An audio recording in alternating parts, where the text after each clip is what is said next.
Kata petarung berarti kita semua harus siap bertarung dalam situasi apapun juga.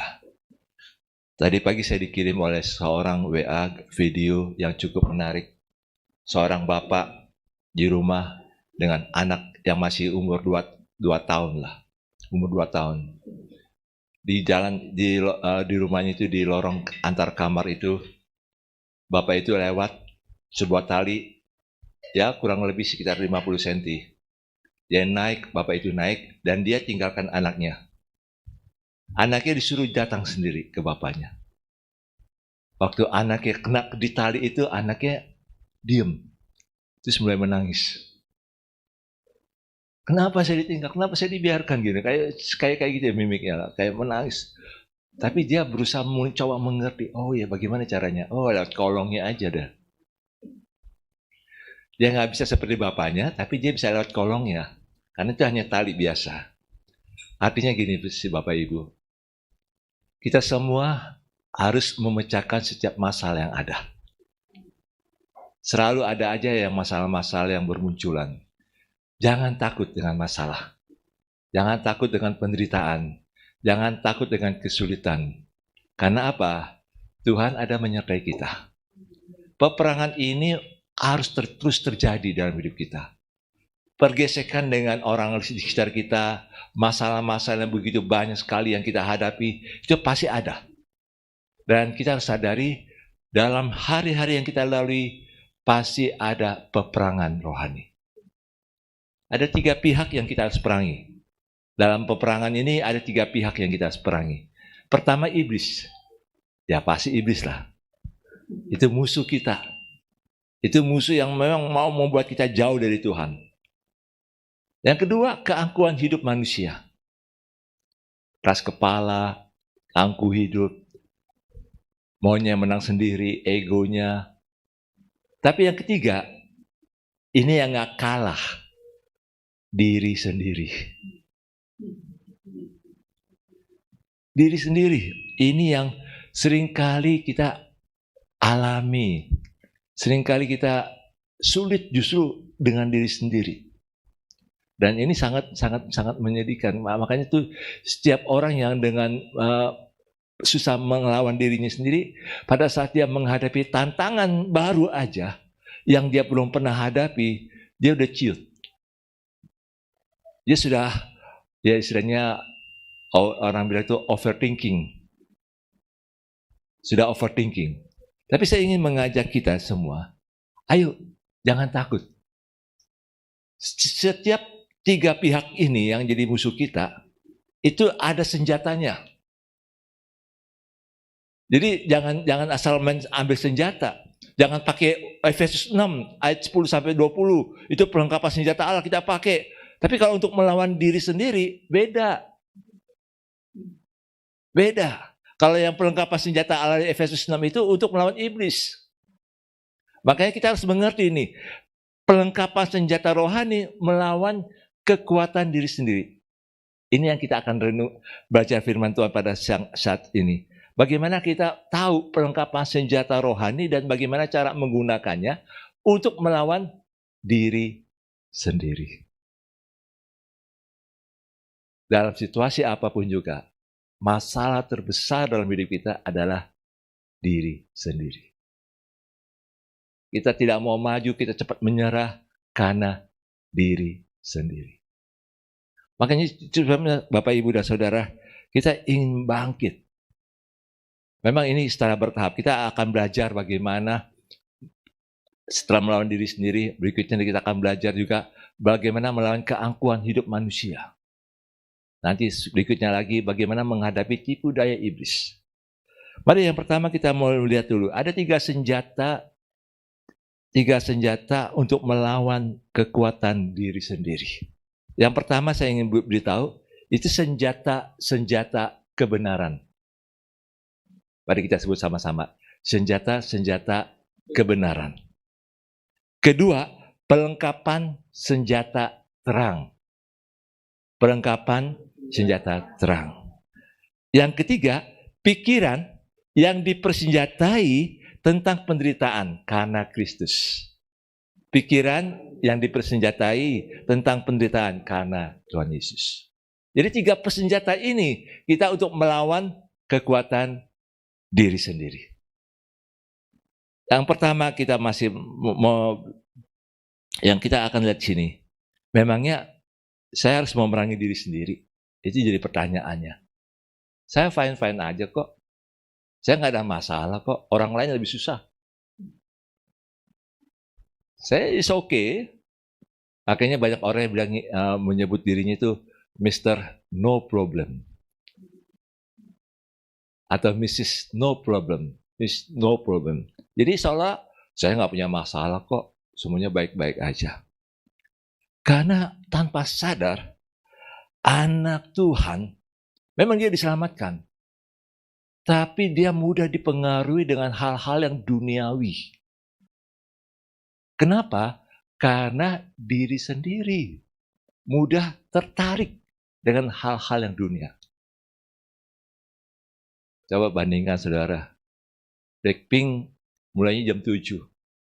Paginya sudah rame di Senayan. Waduh, itu luar biasa. Kita belajar di sini. Anak Tuhan mudah tertarik dengan hal yang duniawi. Karena apa? Karena akal budinya nggak mau diperbarui oleh firman Tuhan. Selalu berpikir, saya baik-baik aja kok. Saya lebih baik daripada orang lain. Tapi sebenarnya setiap hari kita butuh diperbarui pikiran kita dengan firman Tuhan. Kita butuh firman Tuhan untuk mengoreksi hidup kita, memperbaiki hidup kita, supaya kita semakin serupa dengan Tuhan. Yang berikutnya, kadang-kadang tanpa kita sadari, kita ini punya mental belalang. Jadi Ibu Reni sempat ngomong mental belalang. Apa itu mental belalang? Ini seperti bangsa Israel, waktu ada 12 pengintai, Musa suruh 12 pengintai mengintai tanah Kanan itu bagaimana keadaannya, kondisinya. Dan 10 pengintai melaporkan kepada Musa dan bangsa Israel. Wah, gawat. Di sana banyak raksasa. Kita nggak bisa menang perang sama mereka. Kita ini kayak belalang. Kita ini kecil. Kita ini nggak ada apa-apa. Lebih baik kita di Mesir aja. Kita lebih aman di Mesir daripada kita masuk ke tanah Kanan untuk menghadapi bangsa enak. Bangsa enak namanya, yang menguasai daerah Yeriko di sekitarnya. Bagi mereka ini sesuatu yang sangat menakutkan. Jadi istilahnya sudah kalah mental. Sudah udah jalannya udah buntu, udah berpikir nggak mungkin lah kita bisa menang. Ini namanya mental belalang. Bukankah kita juga seringkali sudah langsung ciut waktu menghadapi masalah baru? Saya bersyukur, saya bukan menyanjung-nyanjung, saya bersyukur minggu lalu trio kita dengan pemain musik tanpa keyboard itu cukup sangat baik. Kenapa bisa? Karena tidak mau biarkan dirinya mental belalang. Waduh, ini kan ada pengarangnya, nanti dinilai-nilai ini. Enggak. Bukan masalah dinilai, berani dulu. Jangan langsung berpikir overthinking lah istilahnya lah. Berpikir terlalu berlebihan sehingga nggak mungkin, nanti malu, nanti dinilai. Enggak. Akhirnya bisa tampil dengan apa adanya. Dan akhirnya bisa bagus. Mental belalang ini yang menjadi masalah hidup kita. Yang seringkali menghambat kita untuk lebih lagi. Seringkali mental belalang ini menganggap diri kita membandingkan dengan orang lain yang lebih bagus. Itu mental belalang. Itu mental belalang, Bapak Ibu dan Saudara. Makanya kita kalau nyanyi memuji Tuhan atau main musik memuji Tuhan, ataupun juga apa yang kita bisa buat, jangan bandingkan diri kita dengan orang lain. Nanti kita akan lihat ini bagaimana supaya kita nggak punya mental belalang. Pada saat kita membandingkan diri kita dengan orang lain, kita langsung ciut. Saya kan nggak ada apa-apa. Saya ini kan masih pemula. Orang lain lebih hebat. Jangan bandingkan saudara dengan Blackpink. Itu megah sekali kemarin memang. Kalau lihat dari performance mereka. Karena Kita kalau tampil bukan sebagai performance yang suka penampil, tapi kita hanya sebagai penyembah. Kita mau menyembah Tuhan, kita mau mengekspresikan kasih kita kepada Tuhan. Itu saja. Dan itu yang dinilai dan bisa memberkati banyak orang. Makanya mental belalang ini yang jadi masalah dalam hidup kita. Saya ingin beritahu nih satu hal lagi. Kenapa banyak gereja-gereja kecil ada kekurangan jemaatnya? Karena selalu di gereja-gereja kecil, ini yang saya ingin beritahu, pilih lagu-lagu dari gereja-gereja besar. Ya atau iya? Akhirnya tanpa sadar mempromosikan gereja besar. Kenapa kita nggak buat lagu sendiri? Kenapa kita nggak nyanyikan lagu-lagu kita? Makanya beberapa minggu ini kan sudah ada WR itu yang memang menyanyikan lagu-lagu yang jemaat kita sendiri nyanyikan. Kalau banding-bandingkan kayak gitu, akhirnya apa yang terjadi? Orang berpikir lebih baik yang aslinya daripada yang KW-KW-nya gitulah. Makanya jangan takut. Kalau saudara bisa menulis lagu, Tuhan kasih lagu dalam hati saudara, buat. Dan saya senang saudara kita idola sudah mulai coba buat lagu-lagu. Dan itu luar biasa. Walaupun jangan pikir, jangan bandingkan dengan yang lain. Tapi yang penting kalau memang bisa nulis lagu, tulislah. Kalau misalnya saudara bisa tulis syair, tulis aja syairnya. Nanti ada orang yang buat ininya, lagunya, musiknya. Itu ada cara-caranya. Makanya mari kita belajar jangan punya mental belalang. Ataupun juga ada contoh dalam Alkitab, Simpson, itu orang yang luar biasa diurapi Tuhan. Dia punya kegagahan yang luar biasa. Dia bisa mengalahkan banyak musuh dengan seorang diri. Tapi, nah ini dia. Ini yang bahayanya. Kenapa kita harus melawan diri kita sendiri? Dia jadi terikat dengan dosa perzinah. Dia mudah jatuh cinta sama orang Filistin. Dia mudah jatuh cinta juga dengan pelacur. Dan itu sesuatu yang sangat menyedihkan hati Tuhan. Dan dia terjebak. Makanya kita harus yang kita harus perhatikan dalam hidup kita saat ini adalah mari kita berani perangi diri sendiri. Berani perangi diri sendiri. Supaya apa? Supaya kita tahu apa rencana Tuhan dalam hidup kita dan kita maju bersama Tuhan. Mari kita melihat yang pertama, senjata kebenaran. Roma 6 ayat 13. Mari kita buka firman Tuhan. Roma 6 ayat 13. Roma 6 ayat 13.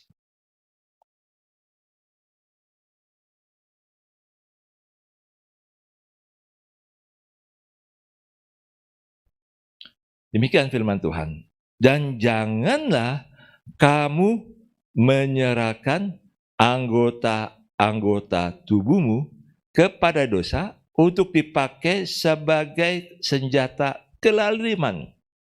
Tapi serahkanlah dirimu kepada Allah sebagai orang-orang yang dahulu mati, tapi yang sekarang hidup, dan serahkanlah anggota-anggota tubuhmu kepada Allah untuk menjadi senjata kebenaran.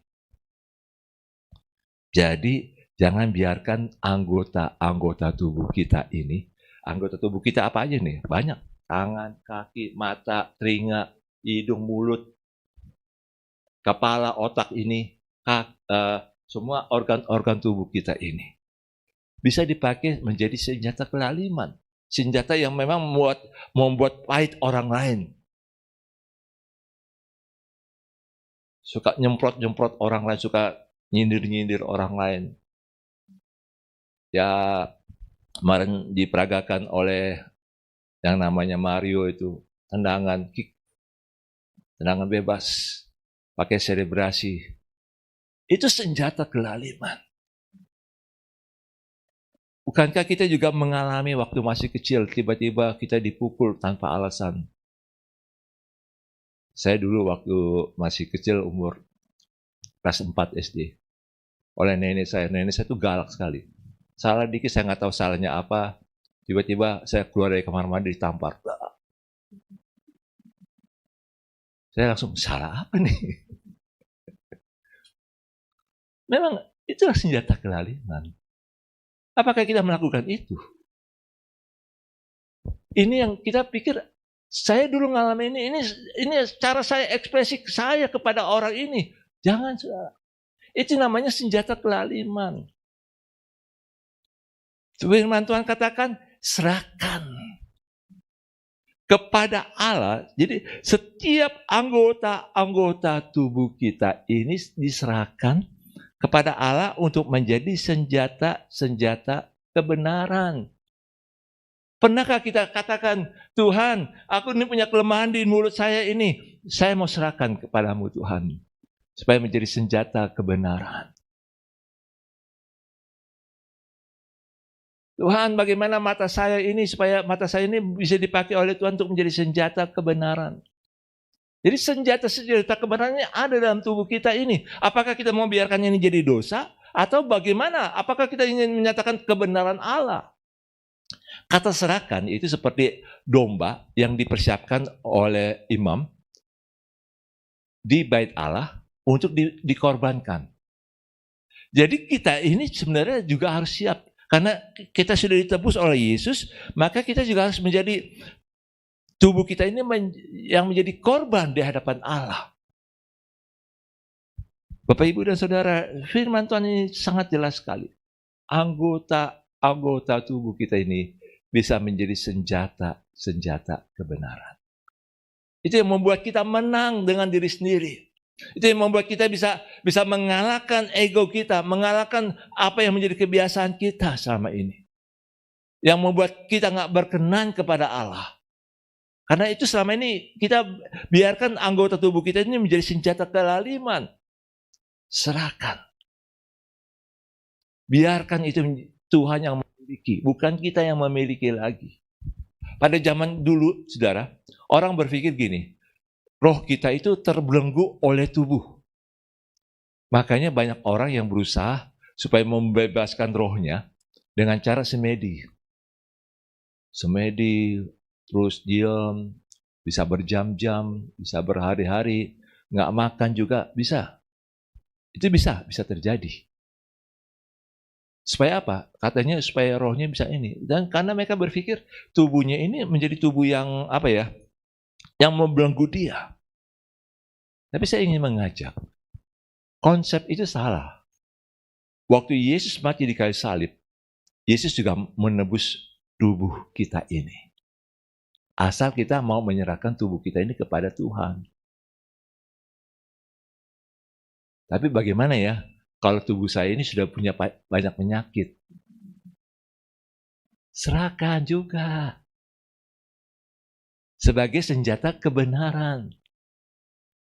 Tubuh saya ini punya kelemahan, serahkan juga sebagai senjata kebenaran. Jadi jangan diam. Kalau biasanya tubuh ini dipakai untuk hal-hal yang berdosa, mari kita berani datang kepada Yesus untuk melayani Yesus, untuk mengasihi Yesus dengan tubuh kita. Ini yang dilakukan oleh wanita berdosa waktu di rumah Simon, di Lukas 7 ayat 36 sampai 50.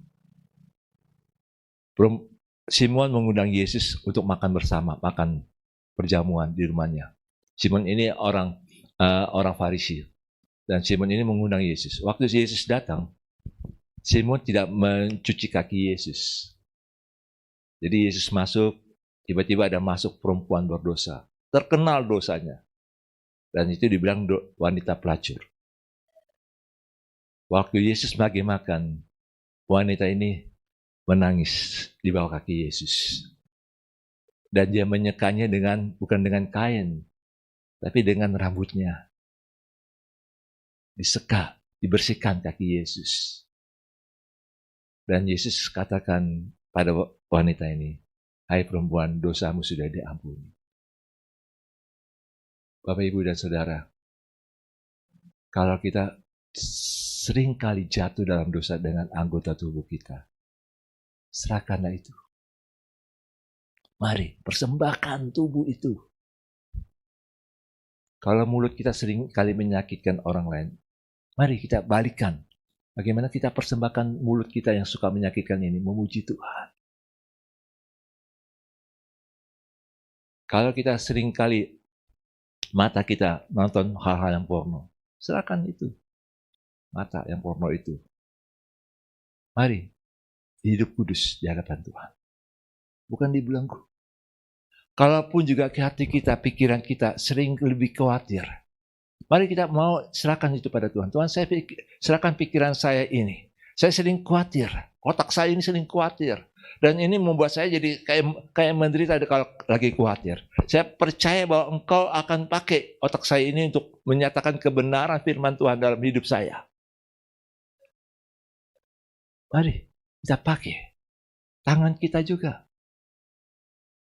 Kalaupun juga ada hal-hal yang kita suka mencuri atau apa, sekarang kita katakan, Tuhan, saya mau tangan saya ini betul-betul sebagai senjata kebenaran, bukan senjata yang jahat di mata Tuhan. Mari kita lakukan seperti ini. Seperti yang perempuan itu, dia lakukan, dia menyeka kaki Yesus dan dengan rambutnya, dan itu menunjukkan bagaimana perempuan ini menyadari selama ini tubuhnya dia pakai untuk hal-hal yang berzina, yang jahat di mata Tuhan. Tapi sekarang dia pakai untuk bagaimana menyenangkan hati Tuhan, melayani Tuhan. Dan Tuhan menghargai perempuan ini. Sampai waktu Simon protes kepada Yesus, Yesus, kau tidak tahukah siapa dia? Yesus hanya menjawab, Simon, mana yang lebih berjasa? Kalau orang itu sudah diampuni, dosanya besar atau dosa yang kecil yang mau melayani Tuhan? Akhirnya Yesus katakan, orang yang dosanya besar diampuni, lebih betul-betul ekspresi kasihnya kepada Tuhan lebih besar. Saya tidak katakan saudara supaya saudara jadi jahat dulu, nanti setelah itu bertobat, terus balik lagi. Bukan di situ. Tapi dalam hidup kita, saudara, semakin kita mau dekat dengan Tuhan, semakin kita menyadari betapa dosanya kita ini. Ini akan dialami oleh setiap orang, ya minta maaf ini, yang mau meninggal. Kadang-kadang teringat masa lalu lagi.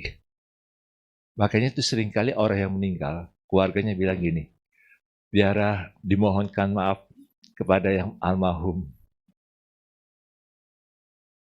supaya lurus jalannya. Nggak salah.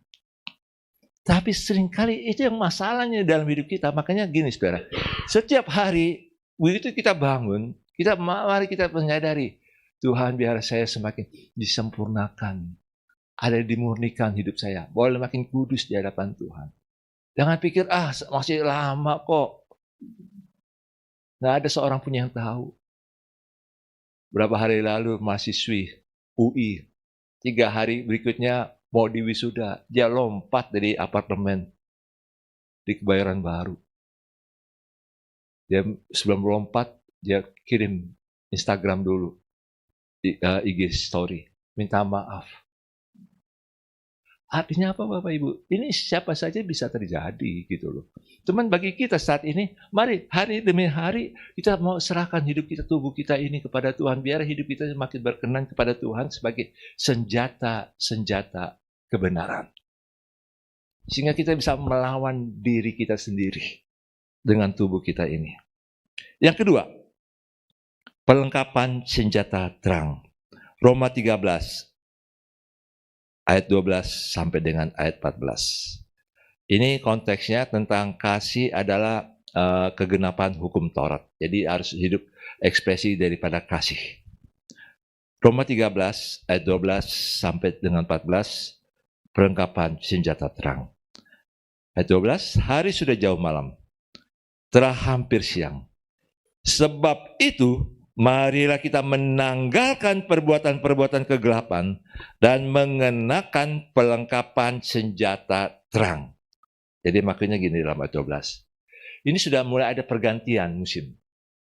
Jadi hari sudah jauh dari malam, jadi mau hampir subuh dan hampir siang. Jadi Tuhan sedang bekerja sehingga kita harus siapkan diri untuk melakukan memakai perlengkapan senjata terang. Marilah kita, ayat 13, marilah kita hidup dengan sopan seperti pada siang hari. Jangan dalam pesta pora dan kemabukan. Jangan dalam percabulan dan hawa nafsu. Jangan dalam perselisihan dan iri hati. Maksudnya begini, saudara. Mari kita sebelum Tuhan sedang mau melakukan sesuatu yang besar dalam hidup kita, maka kita hal-hal yang masa lalu dalam kegelapan, kita harus tanggalkan semuanya itu. Dan ayat 14, tapi kenakanlah Tuhan Yesus Kristus sebagai pelengkapan senjata terang. Dan janganlah merawat tubuhmu untuk memuaskan keinginannya.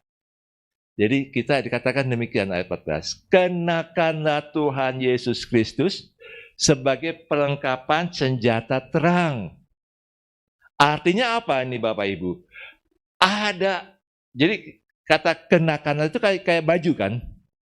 Kenakanlah, pakai baju. Bajunya apa? Tuhan Yesus Kristus. Jadi Bapak Ibu dan Saudara, kita semua yang sudah ditebus, yang kita memang mau diperbarui, kita mau betul-betul mau berubah, ayo kita sekarang ada Tuhan Yesus yang kita kenakan.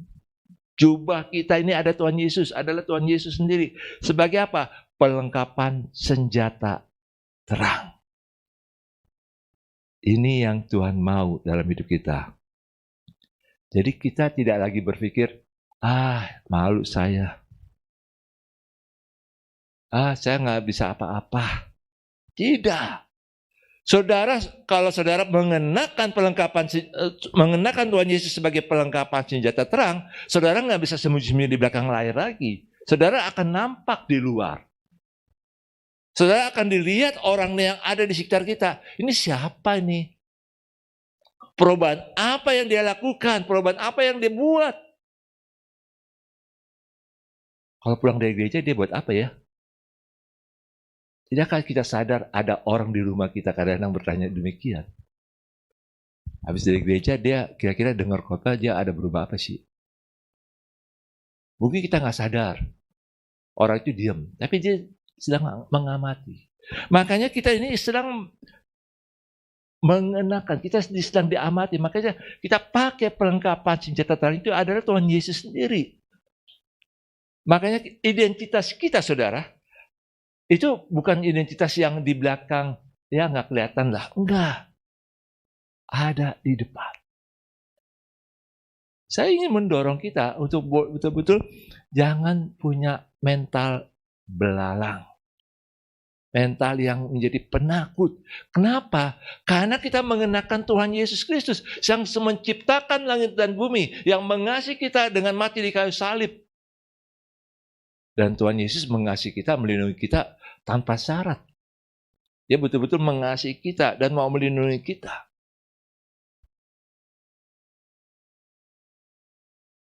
Makanya kita berani membuat apapun. Kalau Tuhan sudah dorong kita untuk melakukan, lakukan. Jangan kita diam aja. Jangan kita bilang, enak di sini. Tuhan selalu bilang pada kami kalau dalam berdoa pagi atau ada dorongan di hati. Di luar ini lagi banyak orang yang sedang mencari aku. Itu membuat kami juga berpikir, saudara. Kami nggak bisa terus begini terus. Ada sesuatu yang harus dibuat keluar. Memang selama pandemik itu memang kita pakai media.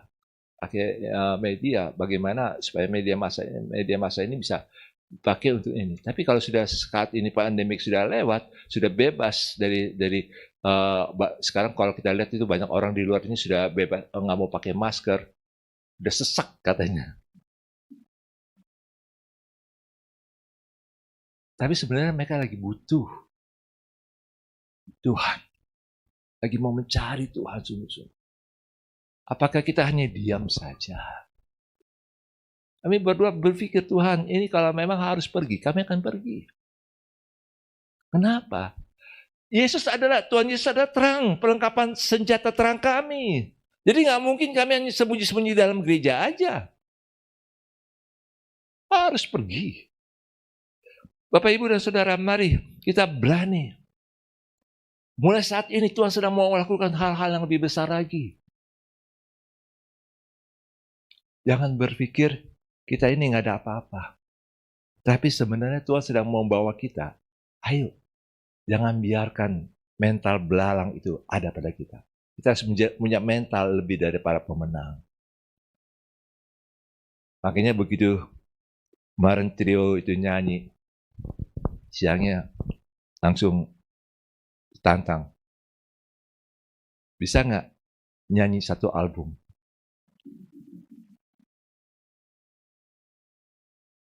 Saya bilang sama Geris, ayo maju. Dan mereka nyanyi juga, ayo maju. Bukan apa-apa, bukan untuk show, bukan. Ini masanya. Kalau dipikir mau cari nama, buat apa cari nama dari penampilan-penampilan gitu? Kalah kita. Tapi kalau Tuhan ingin pakai, ini masanya Tuhan untuk Tuhan taruh untuk kita, kenapa kita diam aja? Kenapa kita harus menolak? Maju, maju. Saya ingin bawa dari kita semua, baik dari anak-anak sampai nanti orang tua, kalau bisa juga harus berani. Berbagi, bersaksi dengan cara-cara yang ajaib di media sosial. Anak-anak sudah mulai dicoba ini. Dan mereka nanti sore itu, siapa? Si Selin. Itu bercerita Alkitab. Teks Alkitab, bercerita dengan cara anak-anak. Dan nanti ditayangkan sore, jam 4 ya Ger ya. Jam 4. Kenapa? Karena itu hal yang ekspresi anak-anak. Nanti ini orang tua nih harus cari nih, apa nih, bagaimana caranya. Iya. Kenapa? Karena ini masanya kita untuk bersaksi. Masanya kita untuk berani memberitakan firman. Kalau ini kesempatan ini kita nggak pakai, maka Tuhan akan berikan kepada orang lain, saudara. Tuhan akan percayakan kepada orang lain. Jangan sampai akhirnya kita kehilangan kesempatan. Saya ingin mengajak kita untuk berani.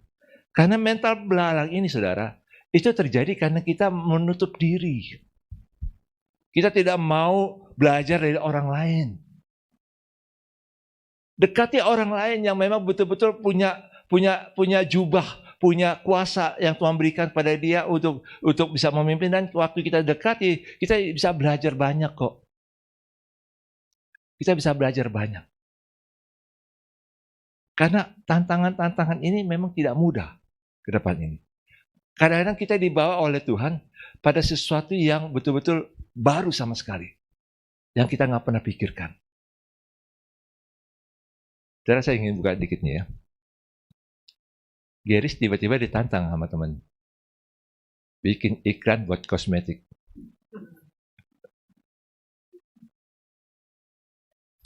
Saya tanya sama Geris, genting ya kosmetik wanita? Mana tahu. Pacar aja belum. Mungkin kalau sudah punya pacar baru tahu nih, kosmetik ini yang dibutuhkan. Ini sambil mendorong Geris ya. Tapi ini berani. Coba. Kenapa? Karena tidak mau biarkan mental belalang. Ada sesuatu yang baru yang Tuhan percayakan. Kalau memang ini dipercayakan oleh Tuhan, ambil dulu. Belakangan mikir. Ini kesempatan. Mental belalang itu sering iblis taruh dalam hati kita. Sehingga kita tidak berani maju berperang. Kita tidak berani maju sebagai petarung dalam hidup kita. Kita sudah menyerah dulu sebelum berperang. Itu yang dialami bangsa Israel waktu menghadapi Goliat. Selama 40 hari, 40 malam, mereka diintimidasi sama Goliat. Pada saat Goliat tampil, mereka terkencing-kencing di celana. Karena takut bangsa Israel. Tapi Daud baru sekali tampil, sekali dengar, sekali lihat Goliat, dia berani tampil.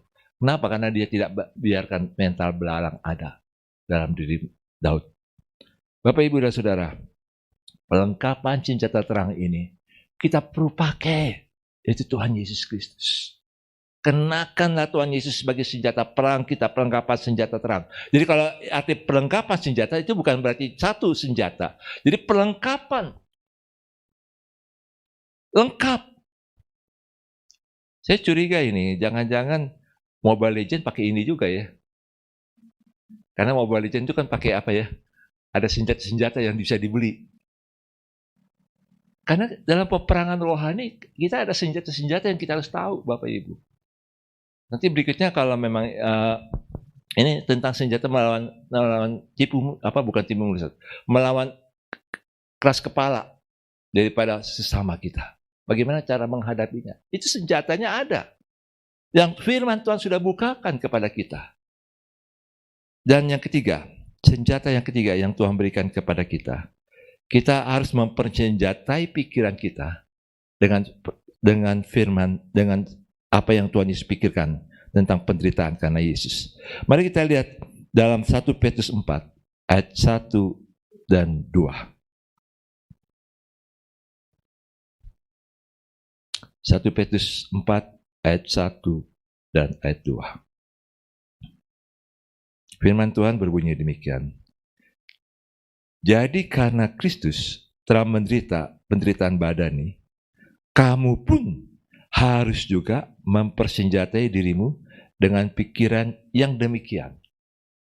Karena barang siapa telah menderita penderitaan badani, ia telah berhenti berbuat dosa.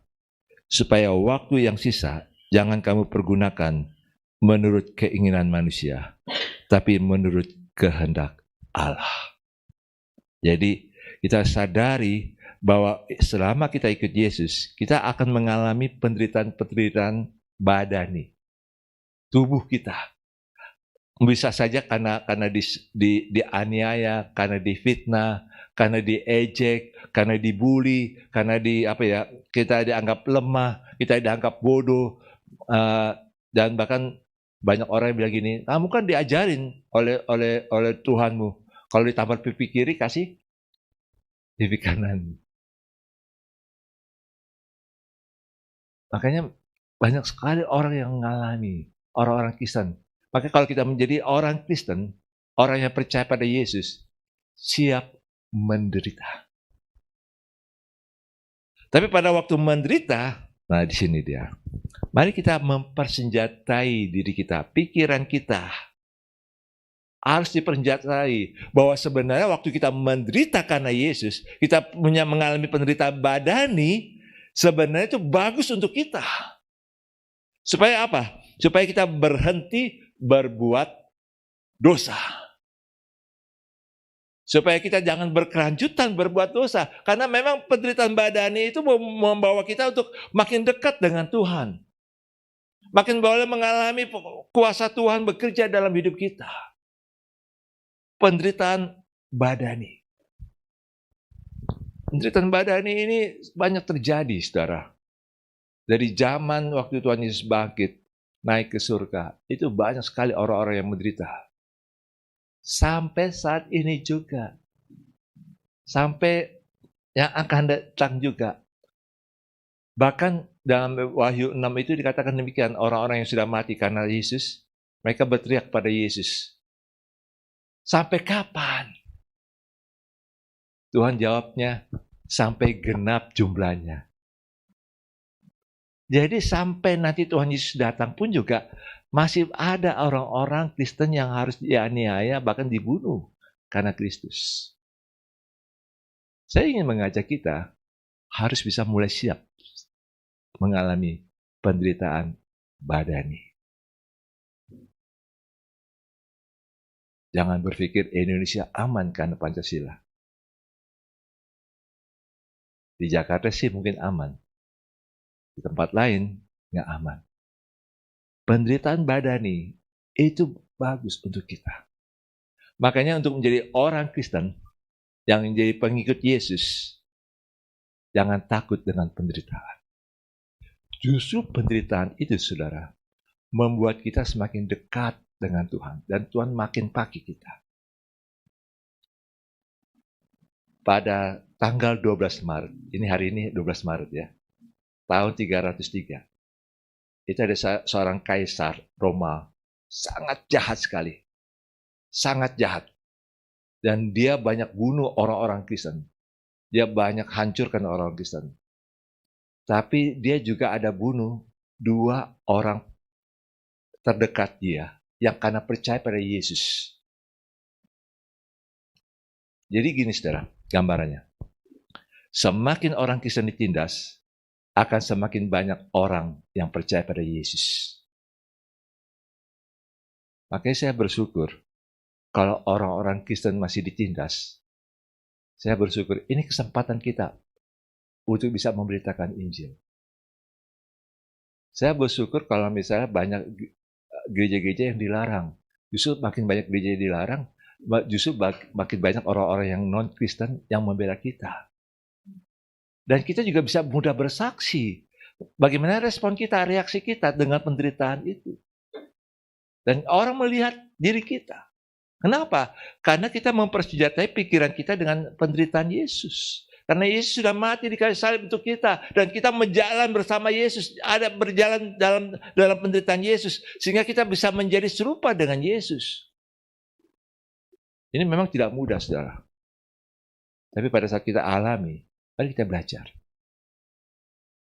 Kita harus tahu mempersenjatai pikiran kita. Jangan ngeluh. Kalau menderita karena Yesus, jangan mengeluh. Itu bagus untuk kita.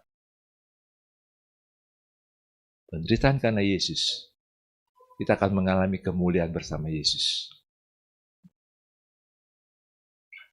Waktu Stefanus dirajam, dia lempar batu sama orang-orang Israel. Dia langsung melihat ke langit. Dan waktu dia lihat ke langit, dia lihat Yesus berdiri dan menyambut dia. Itu kemuliaannya. Justru dalam penderitaan, saudara, kalau kita menderita karena Yesus, itulah kemuliaan kita. Waktu kita diejek, difitnah, sebenarnya itulah kemuliaan kita. Kemuliaan yang Tuhan berikan kepada kita. Saudara jangan takut dengan masa depan saudara. Saudara jangan takut dengan harga diri saudara. Kenapa? Karena situlah kemuliaan yang Tuhan mau berikan kepada kita lebih besar lagi. Makanya kita berani mempersenjatai pikiran kita dengan hal-hal yang seperti itu. Semakin kita ditindas, semakin kita merambat. Tapi kalau orang Kristen dibuat nyaman, enak-enak, itulah kejatuhan orang Kristen. Ada ilustrasi yang mungkin sudah pernah dengar. Kera, kalau ada angin ribut, dia pasti pegang kuat. Dia pegang kuat itu ranting-rantingnya. Dan dia tidak akan jatuh. Tapi begitu angin sepoi-sepoi basah, dia ngantuk, dan dia tertidur, dia jatuh. Nyaman, kenyamanan yang luar biasa. Makanya kita melihat di sini, kita perlu mengalami ditindas. Kita perlu mengalami bagaimana ada orang-orang yang melawan kita. Kita perlu berhadapan seperti itu. Supaya apa? Kita makin kuat dalam Tuhan. 3 senjata ini sangat penting bagi kita. Pertama, serahkan tubuh kita, anggota-anggota tubuh kita, yang selama ini kita pakai untuk kelaliman. Pakailah, serahkan pada Tuhan, Tuhan pakai menjadi senjata-senjata kebenaran untuk melawan daging kita. Yang kedua, untuk melawan mental belakang kita. Kita perlu ada perlengkapan senjata terang, sehingga kita berani tampil. Kita berani bersaksi tentang Yesus. Yang ketiga, kita perlu dipersenjatai pikiran kita dengan penderitaan karena Yesus. 3 hal ini kita perlu pakai dalam hidup kita untuk melawan diri kita. Amin.